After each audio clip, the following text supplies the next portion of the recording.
Saya bawakan hadis dalam di buku Amar Ma'ruf Nahi Munkar ini.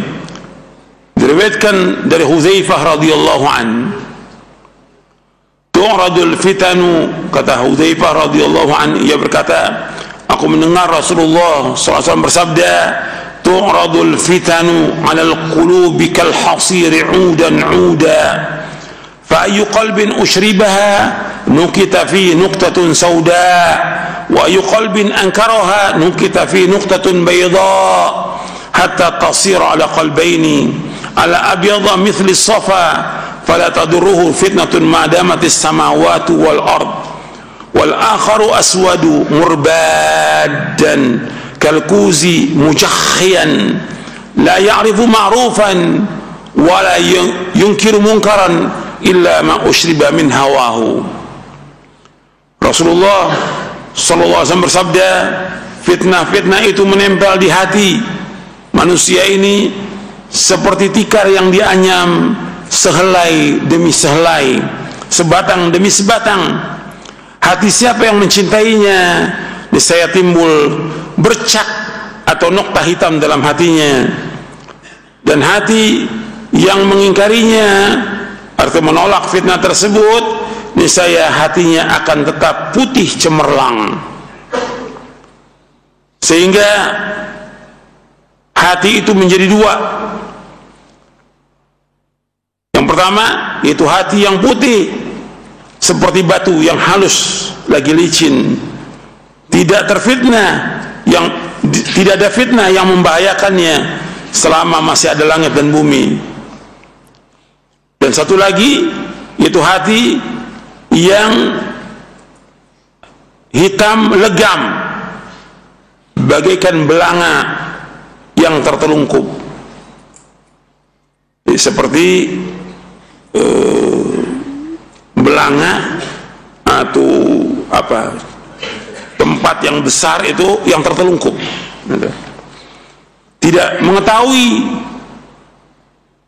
yang ma'ruf itu kebaikan, dan tidak mengingkari kemungkaran kecuali yang dicintai oleh hawa nafsunya. Hadis ini sahih, diriwayatkan oleh Imam Muslim. Jadi setiap hati manusia itu setiap hari mesti terkena fitnah. Hati manusia setiap hari, sehelai demi sehelai, sebatang demi sebatang, seperti tikar yang dianyam. Ini sabda Nabi SAW. Hati yang mencintainya maka timbul. Hati yang mencintai apa? Mencintai kemungkaran, mencintai fitnah, maka ditulis di hatinya nokta hitam, diberikan nokta hitam, bercak-bercak hitam dalam hatinya. Tapi hati yang mengingkari kemungkaran, mengingkari fitnah, dia akan tetap putih cemerlang, sehingga hati itu menjadi dua. Hati yang putih seperti batu yang halus lagi licin, tidak ada fitnah yang membahayakannya selama masih ada langit dan bumi. Tapi yang satu lagi hati yang hitam legam, bagaikan belanga yang tertelungkup. Dia tidak mengetahui lagi yang ma'ruf dan tidak mengingkari kemungkaran kecuali yang dicintai oleh hawa nafsunya. Ini kalau sudah seperti ini, ia tambah lemah imannya dia, karena sudah tahu dia itu mungkar tapi dia tidak ingkari.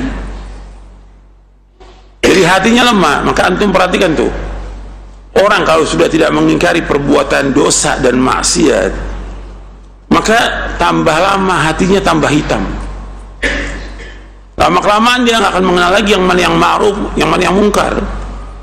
Maka itu hati-hati tuh, apakah itu perbuatan bid'ah atau itu perbuatan maksiat, apalagi perbuatan syirik.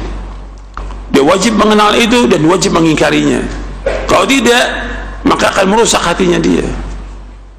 Makanya ini berat, masalah hati ini masalah penting dalam agama, pokok dari semuanya. Amal kita diterima tergantung daripada hati kita. Maka perhatian Islam kepada hati ini luar biasa. Sebab hati ini rajanya dalam tubuh manusia. Ketika raja ini baik, seluruh tubuhnya baik. Ketika raja ini jelek, seluruh tubuhnya jelek. ala inna fil jasadi mudghah idza salahat salaha al-jasadu kullu wa idza fasadat fasad al-jasadu kullu. Ketahuilah, di dalam hati itu segumpal daging. Kalau daging ini baik, baik seluruh tubuhnya. Kalau daging ini jelek, jelek seluruh tubuhnya. Hadis ini sahih riwayat Bukhari dan Muslim. Jadi antum perhatikan tuh, masalah ini bukan masalah kecil. Kalau kita sudah dibilang wajib mengingkari kemungkaran, wajib ingkari kemungkaran. Jadi kata Nabi SAW, paling minimal itu hati ini harus mengingkari. Nggak bisa diam. Umpamanya di tempat itu ada khamar, diedarkan khamar, nggak boleh duduk dia di situ. Meskipun yang minum khamar atasannya. Kan ada orang-orang yang kerja di perusahaan asing, ada nggak? Ada banyak kaum muslimin di perusahaan asing.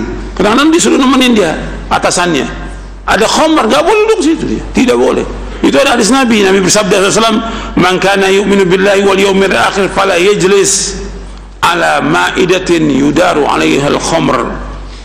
Kata Nabi, "Man kana yu'minu billahi wal yawmil akhir fala yajlis ala ma'idatin yudaru 'alaiha al-khamr."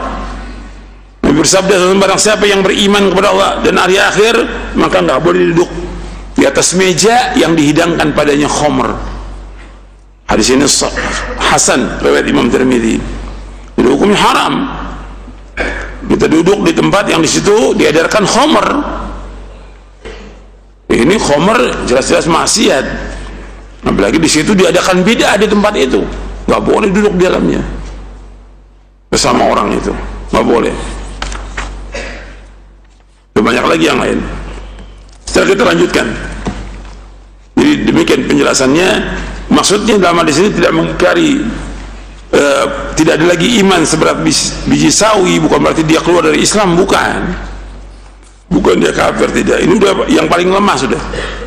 Artinya imannya dia tidak sempurna, gitu.